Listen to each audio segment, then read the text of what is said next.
Ooh, so scary. Oh. That's what we're talking about today. Hello. Hello, hello. How's everyone doing today? So, I recently finished up talking about your least most interesting topics. Hopefully you enjoy it. Hopefully you watched the video that was dedicated to you. I covered everyone's comments on that video. Now it's time to cover the topics that you're most interested in. Our first one is from Ryan, which says, Paranormal. Good topic, Ryan. But first, gotta get my Daily D. See the Daily D right here?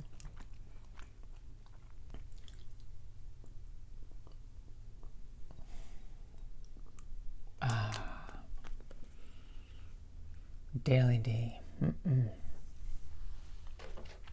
Anyway, so I'm real big on the paranormal.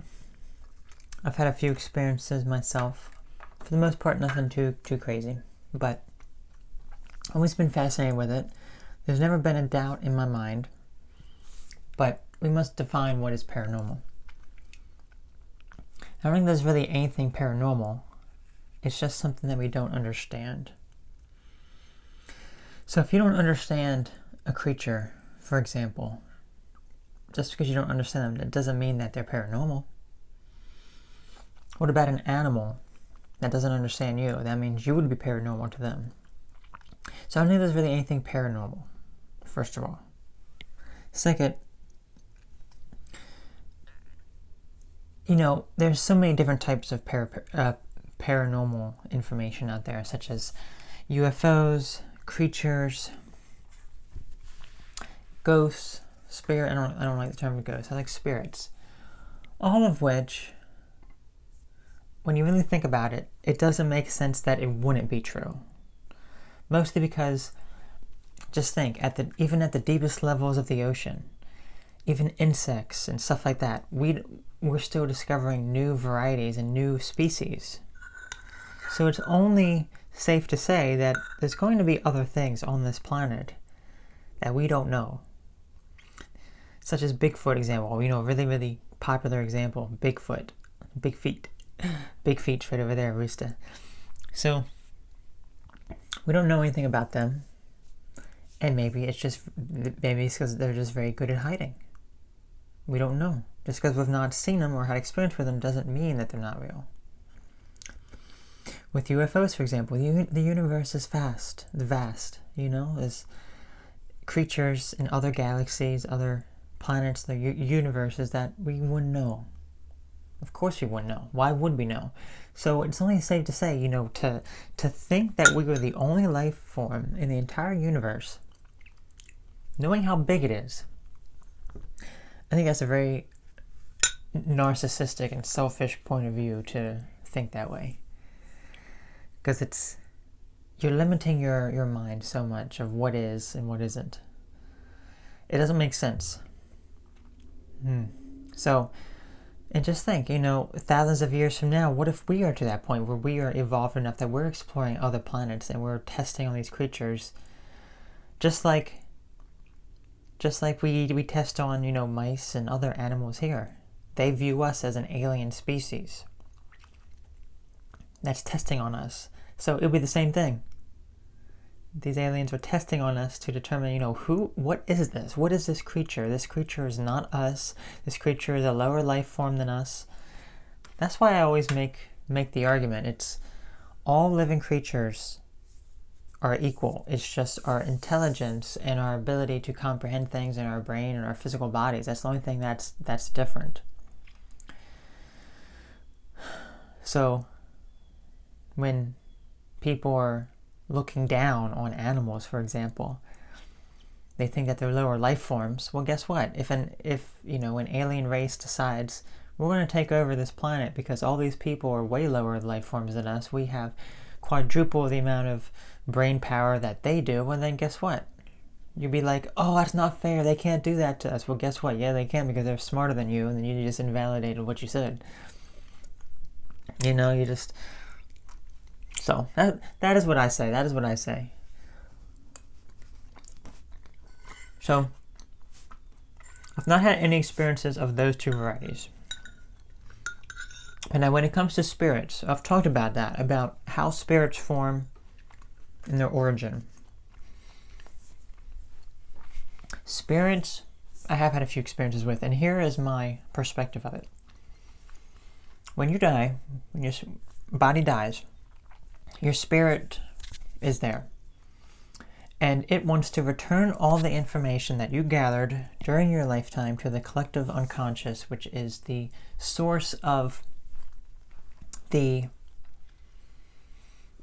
all the consciousnesses of the entire universe together. It's essentially the brain of the universe, almost, you could say, in a non-physical realm. There's no distance between physical objects, so it doesn't matter. It's not in a place because there is no place to be. So when people die and they do not accept the fact that they're dead, when they have had a rough time, they will reject this collective unconscious until they are ready to move on and let go of what is attaching them to this physical world, and then move on to that. Actually, I think what it is I just want to get this information straight. I think I may have said that wrong. So that is what I believe as well. Let's see. So I'm not sure exactly, but okay. So I said that, and sometimes also the environment will hold on to this trauma and abuse.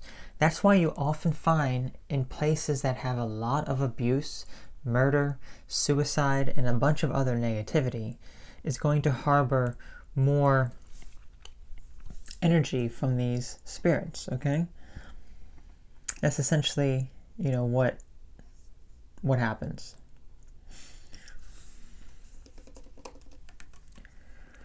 Now,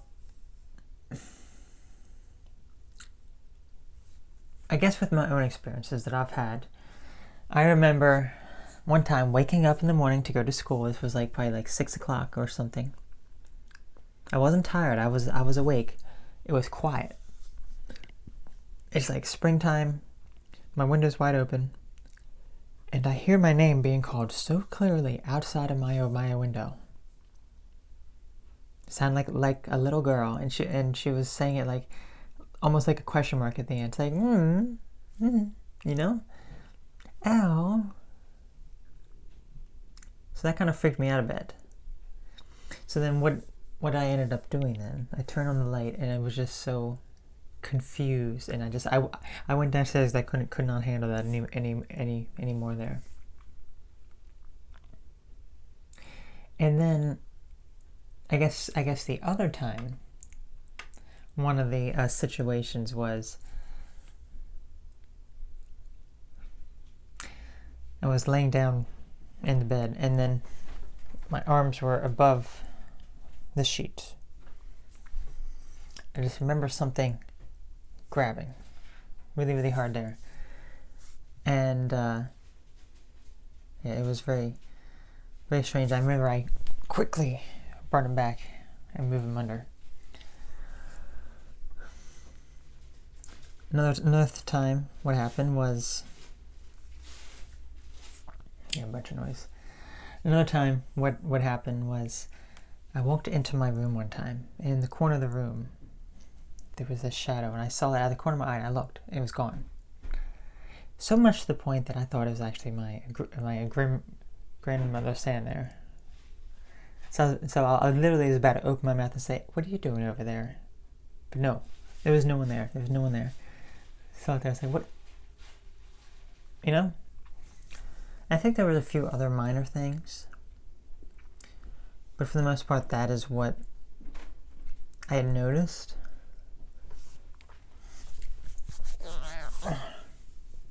Nose itchy, sorry. So. Yeah, I won't send this video anything else. But those have been my experiences. And as I said, I believe in things that we don't know or understand. Because humans have a very limited mind. If you think you know all, if you think you have all the answers, well, guess what? You will be made a fool of. Because that is a very narcissistic point of view. You will never always be right. There's no way to always be right and have that information. It's impossible. It's impossible. So, that's pretty much what I wanted to say.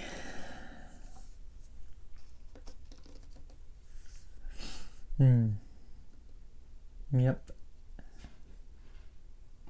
That was all. I was trying to think of anything else. We talked about the spirits, Bigfoot, UFOs. I guess other mythological creatures. Again, we don't know. I used to love a lot of paranormal shows. I mean, there's a lot of paranormal shows that I have watched. A lot of investigating paranormal shows. Like I showed you, Paranormal Witness, I watched that. That's like reenactments of stories. Oh gosh, you hear that?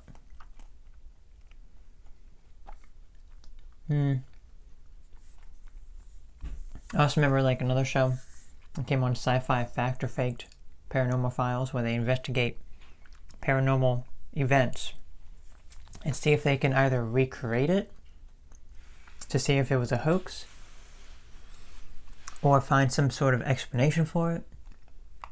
That was an amazing show. Destination Truth was another one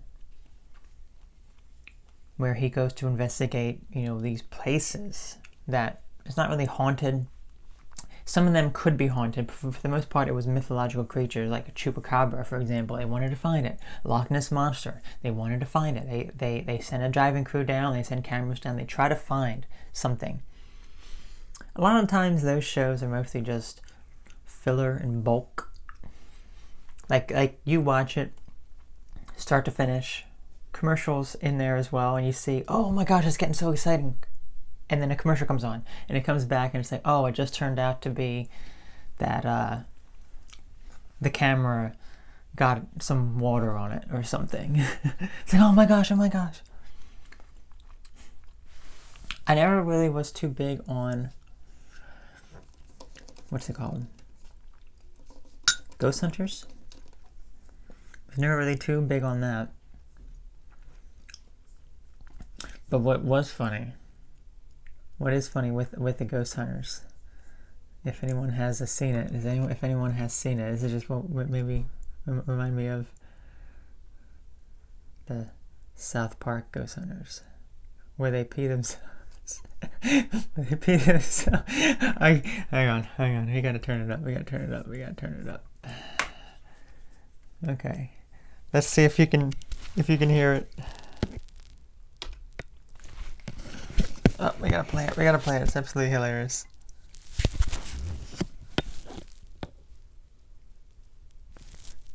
I don't know if any audio is actually playing.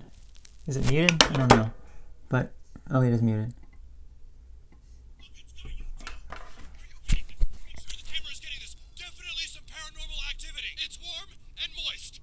A warm, moist sensation that's down my left thigh. Look, it's starting to form a pool around the floor now. So, before I get any sort of copyright, it says, oh, it smells. So, yeah, that's pretty much what the show is. Pretty much. They overreacted. Do you hear that? Do you hear that sound? It was like a do. It was like a do. So, yeah, pretty funny. So, that was it. You all take care. Have a great day. Bye-bye.